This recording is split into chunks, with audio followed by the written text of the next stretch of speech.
Hi guys, I'm going to try and start doing a painting tutorial on this Space Marine here. The next 10 miniatures that I paint is going to be the Space Marines tactical unit, and the first one that I'm going to paint in the series, I'm going to try and do a tutorial on it. First things first, I'm going to go over how I got to this stage, which is fairly simple. We start off with a Space Marine like this, and obviously it's just been glued together.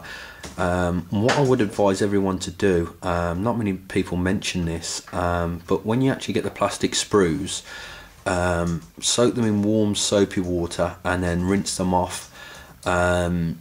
It's common knowledge with resin that the release agents they use, it's not good for when you're painting. The paint just doesn't want to sit, but it's also the case with plastics to a much lesser extent, but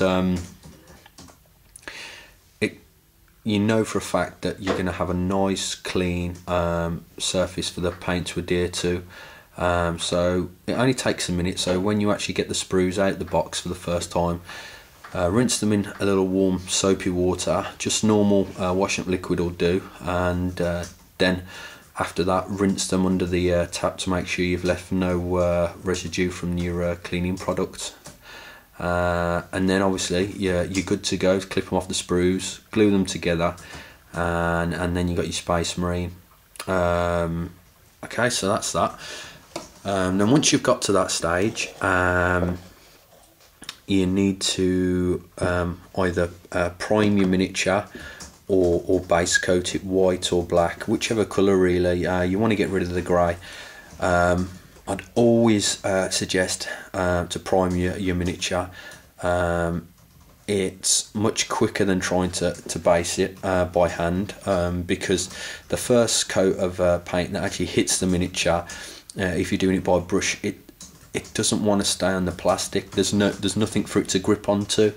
If you actually prime the miniature, the actual properties of the paint leave like a nice tooth. The texture of the primer lends itself very nicely to the paint that you're about to apply to it. So the paint will just glide straight onto the prime mini. So I'd always recommend that.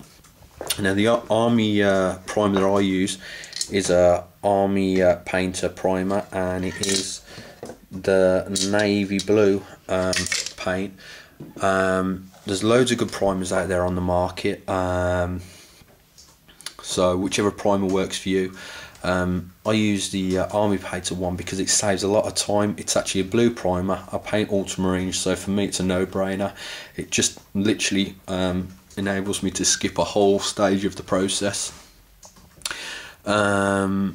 With this tutorial we're painting ultramarine, so if you haven't got the army painter blue primer, I believe the closest colour to that colour is a Mordian blue, I believe. So if you hand prime, or you're going to prime the miniature black or white, probably going for a base colour of Mordian blue.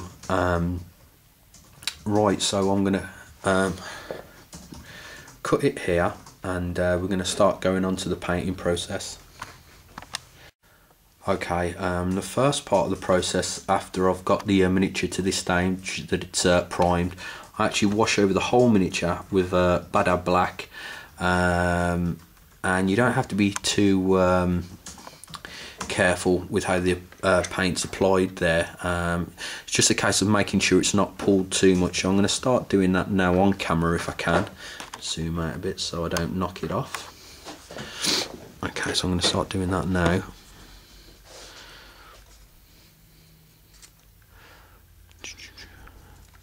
I'm going to just talk a little while as I'm doing this and about some of the things that I'd say about painting.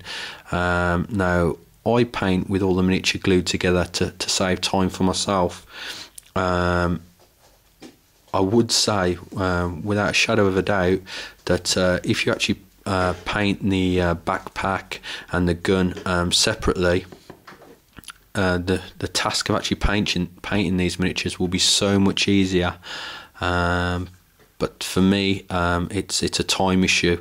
If I painted every single backpack and gun separately, it'll take me a long time. I mean, I actually would definitely recommend spending a little longer on your HQ choices. Maybe definitely do that.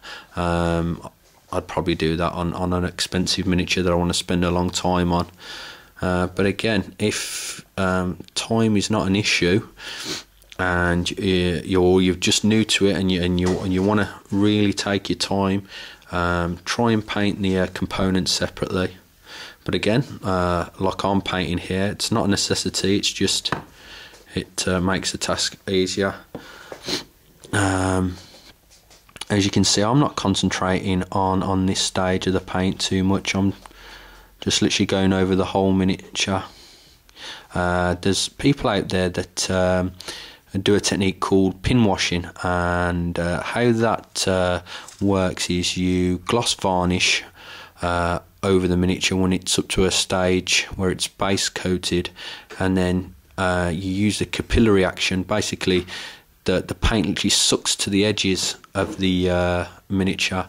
That's a good technique as well, but I like to use the Badab Black to create shadows all over the miniature, not just in the recesses. So as I'm actually painting, I can pick and choose where I'm going to start laying down the second coat of paint. Just chuck it down there. Now these miniatures also are from the Assault on Black Reach range. These can be picked up very cheap on eBay now, so if you don't want to go out and buy your first set of Space Marines in the box set, because obviously you've got a lot more components there. The heads are separate, the bodies, the arms, the gun, there's a lot more work to do. If you just want to start off with a simple set, these are snap fit, so the only component that you need to put on there really is the gun, and it just clips in. So if you're starting out, it's a good way to go. Probably pick up a set of these in a unit for maybe £10, a little bit more possibly, but certainly cheaper than the box set of Tactical Marines at £22.50. So it's a good starting unit basically. I wouldn't say it replaces the tactical box set, because you get more options for weapons, but it's a good starting point for anyone. If you haven't got those miniatures yet, then I'd say it's a good place to start.